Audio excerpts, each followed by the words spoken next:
The most valuable lesson I would learn is that when you address a people by their right name, that name must relate to land, history, and culture.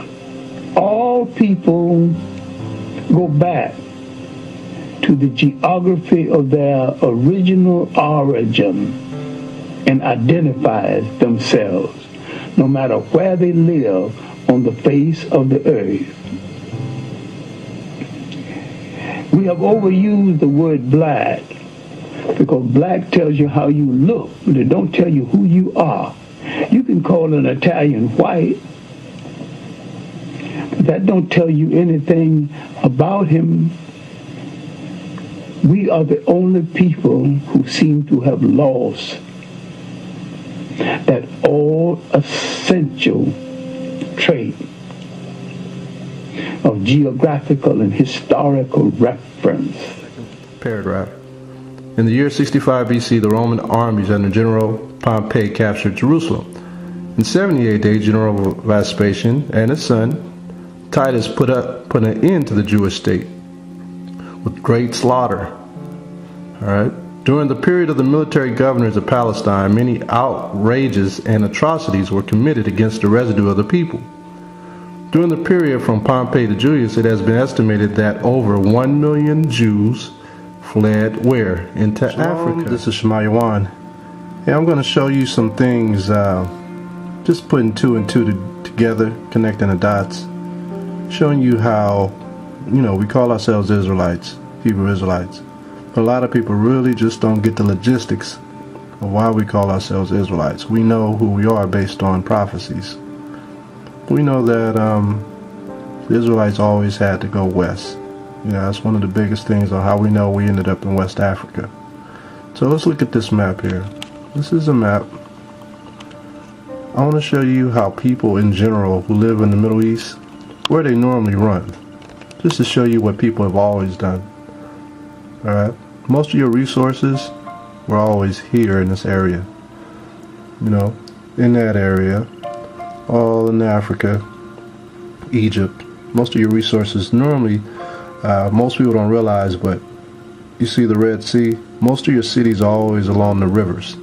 You look in Minnesota, they got the Mississippi River. You go, California is about the water. New York got the Hudson Bay. You got rivers, large bodies of waters govern cities. That's how they have their trade, their exports, their imports, everything comes in through the water system. That's why the Mediterranean Sea was such a great sea. Most of your resources, exports, imports come in that way. But not getting off topic, most of the people always fled from the east to the west. Alright, so we're going to start off here. And I'm going to bring out a few books here and there. I'm also going to show a few videos. I want to focus in on right now Iraq, because this is fresh on people's minds. A lot of you guys were young when this happened in 2003. Some of you guys are still in high school, but this is a good example. I remember when this war took place in Iraq. Most of the people there, they got a 72-hour time frame to leave Iraq before the military war jumped off there. So a lot of people were living their lives day to day, getting married, just living life. Okay, so I'm gonna show you some footage on basically how it was there. All right, and we're gonna show you where the Iraqis actually fled to. Okay, this is a video on on the hours or the days right before the war took place in 2003, and I'm just going to run it and let you see it.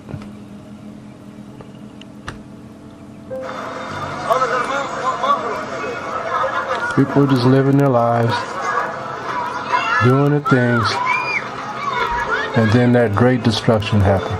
And that's how the same way it's going to happen here in the Mystery Babylon. Iraq was known as Babylon in the ancient days, but since then the name has changed over the last 100, 200 years to actually the last 100 years they changed it to Iraq. It was always Babylon. It is this hour, American and coalition forces are in the early stages of military operations to disarm Iraq, to free its people, and to defend the world from grave danger. On my orders, coalition forces have begun striking selected targets of military importance to undermine Saddam Hussein's ability to wage war. Decades of deceit and cruelty have now reached an end. Saddam Hussein and his sons must leave Iraq within 48 hours. Their refusal to do so will result in military conflict, commenced at a time of our choosing. For their own safety, all foreign nationals, including journalists and inspectors, should leave Iraq immediately. Many Iraqis can hear me tonight in a translated radio broadcast, and I have a message for them.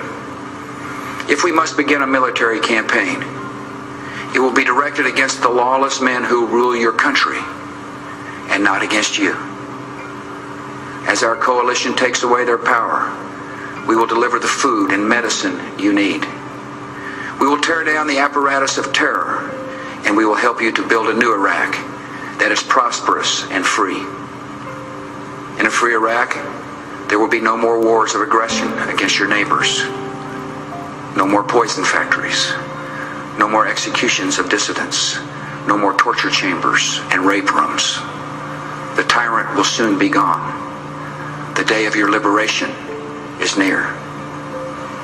It is too late for Saddam Hussein. So you heard George Bush. He said he's going to send his military force into Iraq, and this is what happened. Gave him 48 to 72 hours for the people to leave that place. So when destruction hits, when armies encamp around a place and get ready to go to war, where do the people flee? Okay? Where do they flee? This is Iraq right here. This is 72 hours after that speech that we just saw.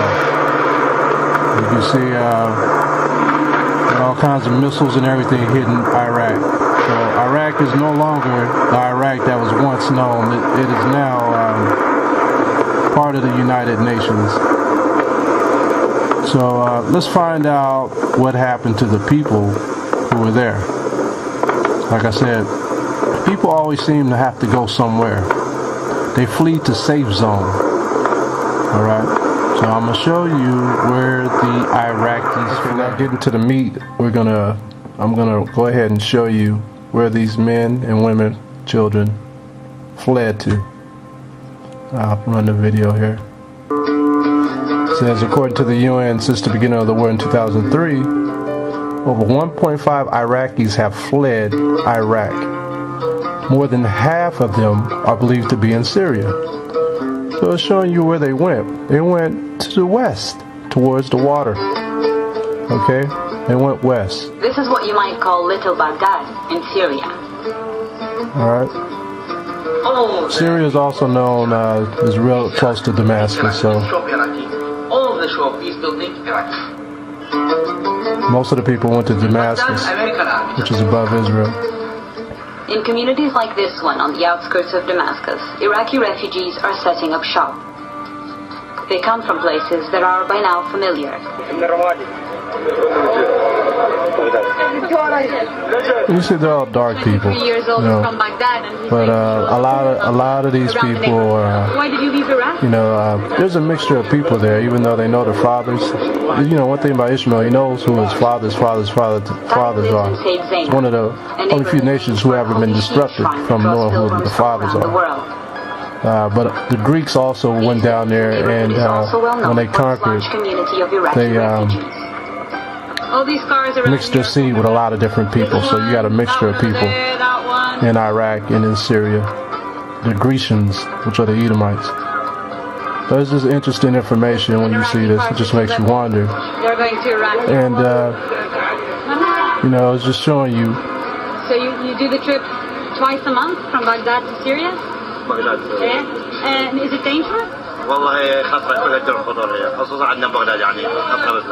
I asked him what he does for protection, and he says he prays to God and he drives really fast. Yeah, there's like a bunch of people around. Everyone's standing around you. So for the most part, most of the people, like you said, 1.5 million fled into Syria. That's the point, okay? That's the point you have to remember. So we're going to move on. So from Iraq to Syria, that's quite a ways. You see that? That's quite a ways. Quite a ways to walk or run or even flee, period. But if it's whether by car or by plane, it's still a long ride. So now we know where they went. They went west. Completely surrounded. And the crowd became quite emotional when they found out that we were from an American television channel.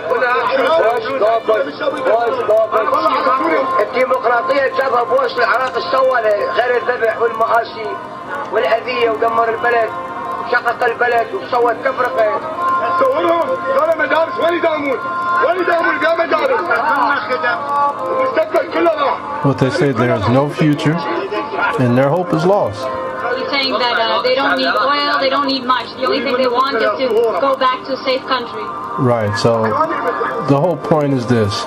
Israel is lost right now because they don't have a land, wanted me to meet his they friend don't have a nationality, they don't have any understanding of who they are. So this is a prime example right here, but this is only in the last 15 years. So you can imagine what happens in over 1,500 years. Where they were playing football. Hyder says it was American. We went from Iraq to Syria. Now I want to take you from Syria to where these people want to flee. Syria and Damascus, they got to flee somewhere, right? Notice they never flee to Europe. Why? Because it's more difficult to go into the northern country than it is to go south or west. Okay, when you go into the northern country, you got to go through visas, you got to go through border security, you got to get passports, you got to find a place to stay. Okay, you got to go through refugee camps.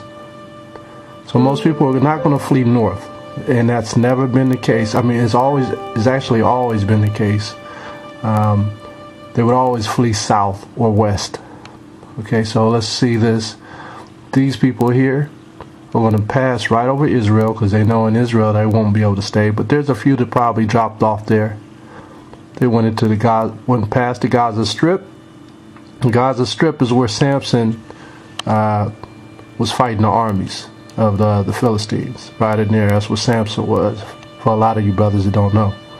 Okay, and they went past the Gaza Strip. Talking about the refugees now. They went past the Suez.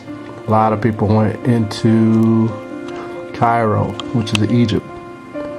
Okay, you notice the Mediterranean Sea is still by the sea where they can get exports, imports, a lot of resources come through here. You still can live. They blend in with these people. Okay, the people from Syria, Iraq, can blend in with the people in Cairo. Alright, notice that. So, I want to show you that now, some video footage.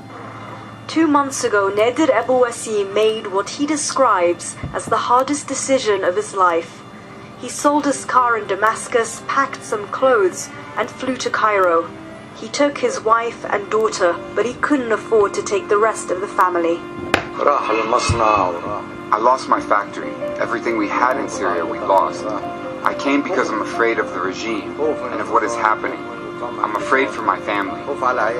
Muhammad is 20 years old. He left Syria because he refused to join the army, and fleeing was his only option. Only option is to flee. I have no idea what's happening to my family in Damascus. The United Nations estimate around 100,000 Syrian refugees have fled to Egypt since March 2011. You hear that? Only 13,000 have registered, but the UN expect that number to triple by June. So it's easier to flee into Egypt. Little Syria, because tens of thousands of Syrian refugees now live and work here. Many of them arrive with very little money, but they use that money to pay for rent. Happy at least not to be living in refugee camps. Happy at least not to be living in refugee camps. Syrian refugees healthcare and education at the same rate as Egyptians. They're also allowing visa extensions.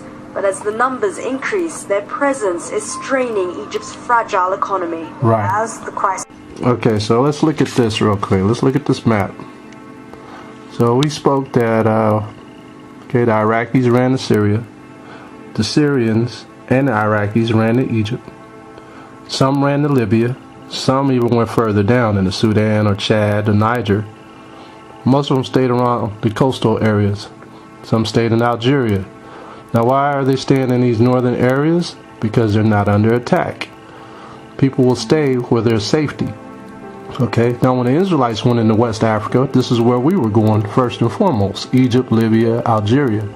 But when we were under attack by the Arabs, they started moving further down into Mali, Niger, Chad, Nigeria, which all of these names were not the names of West Africa at that time.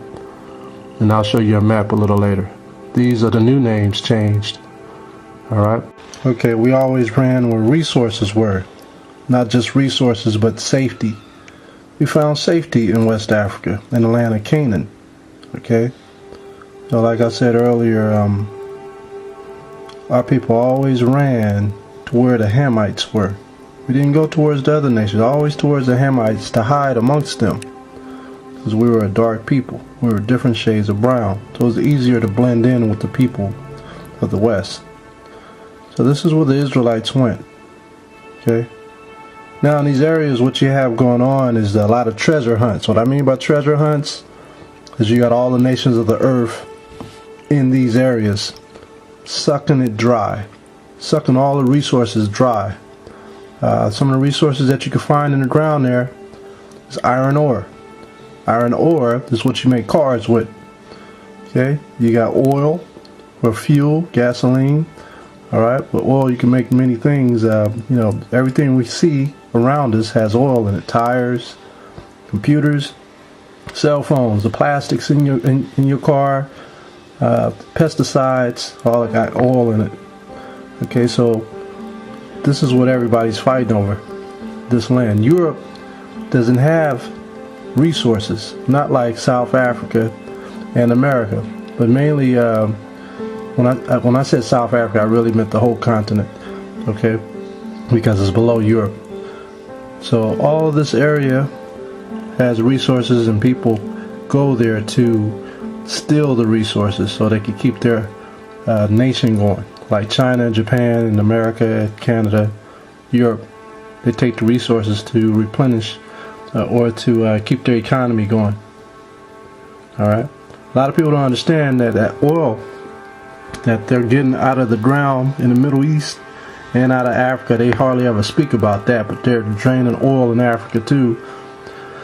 Gold, silver, diamonds. Okay, the oil that they got is called fossil fuel. Alright, fossil fuel comes from fossils. Okay, all the animals and the so-called dinosaurs. I say so-called because in the Bible they called them dragons. That's a brand new word, dinosaurs.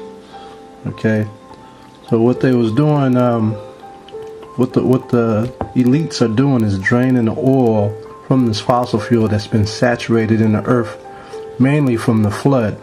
When the flood came, all the animals just decayed into the ground, leaving deposits of their bone marrow, the oil in their body, and it just stacked up upon each other.